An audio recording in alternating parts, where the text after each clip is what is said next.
Bonjour à toutes et bienvenue dans le Holistic Podcast, un podcast pour t'aider à guérir, t'aligner et rayonner. Et aujourd'hui, nous allons parler d'un sujet passionnant qui est très intéressant pour la femme, c'est-à-dire les archétypes spirituels qui sont issus de Carl Jung. Alors peut-être que tu en as déjà entendu parler dans le développement spirituel, peut-être pas. Mais dans tous les cas, dans cet épisode, tu vas voir que les archétypes spirituels sont des clés hyper puissantes pour comprendre ton inconscient. Et il faut savoir que l'inconscient nous pousse parfois à agir ou en tout cas à un rôle prédominant dans nos prises de décision. Pourquoi tu attires toujours les mêmes personnes? Pourquoi tu as toujours les mêmes problèmes de santé? Pourquoi tu as toujours ce même type de problématique au travail? Etc. Donc ceci peut être triggeré, peut être déclenché par tes archétypes spirituels. Et donc c'est important, toujours pareil, de rajouter de la conscience là-dessus, de comprendre ce mode de fonctionnement pour, encore une fois, faire toujours des décisions, prendre toujours des décisions en conscience, du moins du mieux possible. Et donc, ce que je vais te présenter aujourd'hui va potentiellement impacter tes émotions, ton énergie, ton cycle menstruel et la compréhension que tu as de ton corps.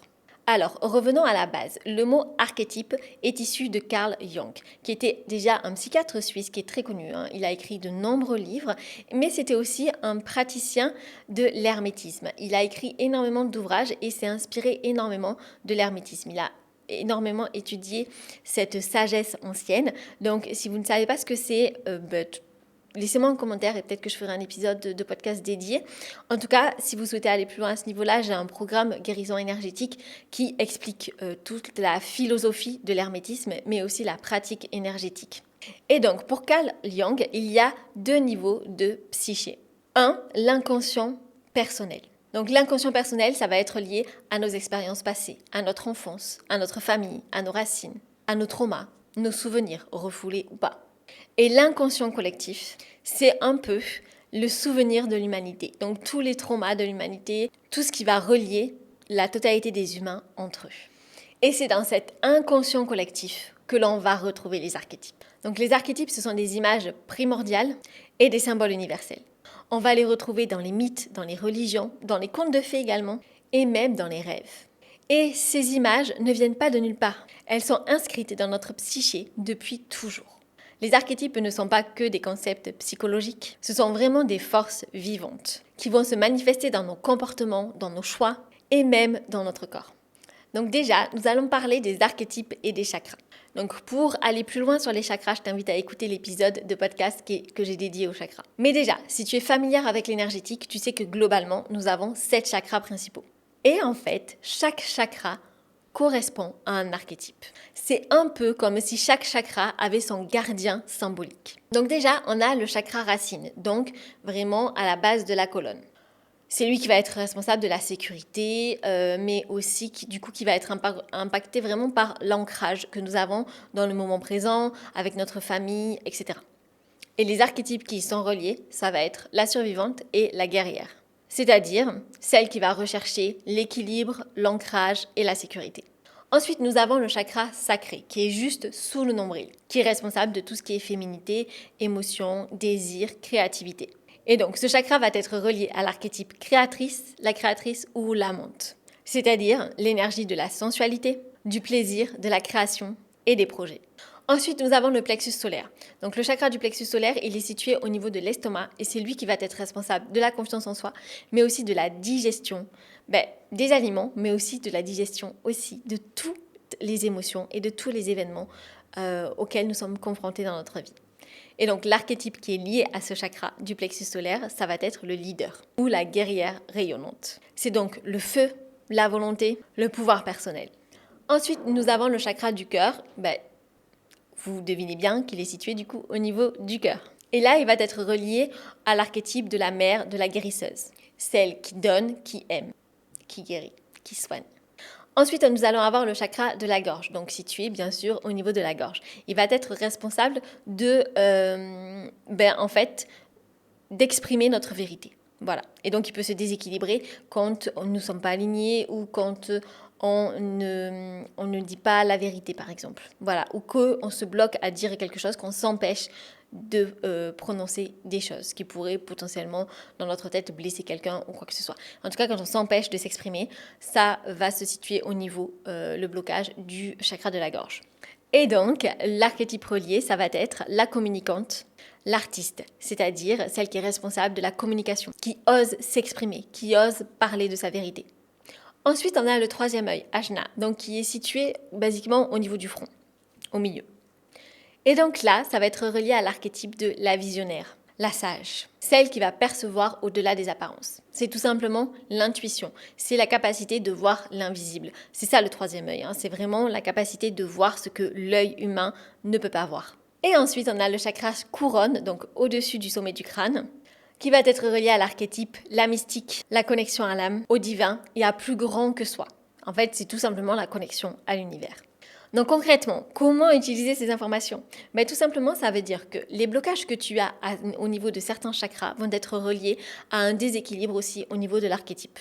Et donc, toujours pareil, une fois que l'on identifie la cause du déséquilibre, c'est plus facile de mettre en place des actions qui sont ciblées pour pouvoir rééquilibrer. Et donc déjà pour vous aider à identifier un petit peu mieux, et pas que par rapport aux chakras, les archétypes. Donc déjà, il faut savoir qu'il existe de nombreux archétypes. Là, je vais juste parler des principaux. Ça fait déjà pas mal. Donc déjà, nous allons avoir l'archétype de la mère. Donc la mère qui est nourricière, aimante, protectrice et reliée au cœur. Les ombres, c'est-à-dire les ombres en fait de la mère, ça va être le fait qu'elle peut être étouffante, contrôlante ou sacrificielle. Elle va être reliée, comme on l'a vu, au chakra du cœur. Et ça va être lié au cycle menstruel également. Donc la mère va être reliée au cycle menstruel, donc à la phase de l'ovulation. Ensuite, nous avons la jeune fille. La jeune fille, sa lumière, ça va être le fait qu'elle va être insouciante, curieuse, pleine d'élan et de créativité. Et sa part d'ombre, ça va être qu'elle peut être naïve, instable ou dépendante. Elle est reliée au chakra sacré et c'est la phase folliculaire du cycle menstruel. Ensuite, la guerrière. Donc, on a la lumière, le fait qu'elle est courageuse, protectrice, déterminée et leaduse. L'ombre, isolée, détachée du monde, froide. Donc, elle va être liée au troisième œil en termes de chakra et ça va être lié aux menstruations. Ensuite, l'enchanteresse, la sorcière. Donc, elle va être intuitive, magnétique, créative, réelle ou mystère. L'ombre, manipulatrice, instable, sombre. Donc, elle va être reliée au chakra sacré, mais aussi au chakra de la gorge. Et ça va être la phase lutéale. Donc, la phase lutéale, c'est avant les règles. Je vous invite à écouter l'épisode de podcast sur le cycle menstruel si vous avez un petit peu de mal avec les phases du cycle et notamment quoi faire à chaque phase du cycle. Donc, la visionnaire, sa lumière, ça va être qu'elle est clairvoyante, inspirée, c'est un guide spirituel. L'ombre, ça va être qu'elle est déconnectée, illusionnée, dogmatique. Elle va être reliée du coup au troisième œil et au chakra couronne.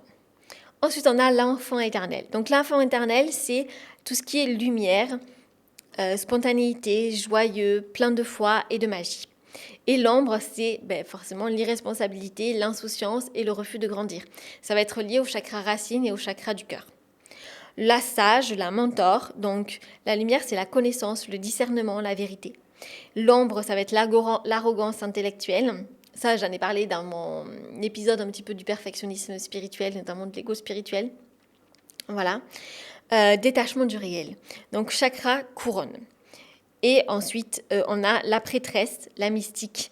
Donc, la lumière, elle est connectée au divin, transmet des vérités profondes, mais son ombre, elle peut se perdre dans l'ésotérisme, la déconnexion au corps. Et ça va être relié au chakra couronne. Donc voilà, en fait, la lumière, ça vous parle d'un équilibre et l'ombre, ça vous parle potentiellement de déséquilibre. Et donc, quand vous vous identifiez à certains déséquilibres, vous vous dites « Ah, ok, cet archétype est déséquilibré. » Ça veut dire que ce chakra est déséquilibré aussi. Et donc, creusez ensuite « Ok, qu'est-ce qui va déséquilibrer mon chakra et mon archétype ?» Et donc là, vous pouvez écouter cet épisode sur les archétypes et l'épisode sur les chakras pour pouvoir déjà vous donner quelques pistes. Voilà, et c'est important de voir l'ombre et la lumière de l'archétype. C'est ce qu'on appelle en hermétisme la loi de la polarité. Donc la loi de la polarité, c'est une loi universelle qui dit que tout le contraire existe, basiquement. Tout a son opposé, en fait. L'ombre et la lumière, le féminin et le masculin. Voilà, ça va être la loi de la polarité. Voilà, et donc c'est important, en fait, d'avoir notion de cette loi de la polarité pour retrouver toujours un équilibre entre l'ombre et la lumière. Ou en tout cas, de savoir identifier quand est-ce qu'on est dans la lumière, quand est-ce que nous sommes dans l'ombre. Et on peut également faire le lien entre les archétypes et l'Ayurveda. Donc là, on va parler dosha. Donc si vous ne connaissez pas votre dosha, je vous invite à cliquer sur le lien en description pour faire le test. Mais tout ce qui va être la sorcière va être plutôt lié au dosha Vata. La guerrière, ça va être plus le dosha Pitta. Et la mère, ça va être le dosha Kapha. Et donc, comme les doshas, les archétypes, il faut avoir notion qu'il n'y a pas un archétype qui est meilleur qu'un autre, il n'y a pas un dosha qui est meilleur qu'un autre. C'est accepter la cyclicité et accepter les caractéristiques de chaque, les ombres et les lumières de chaque.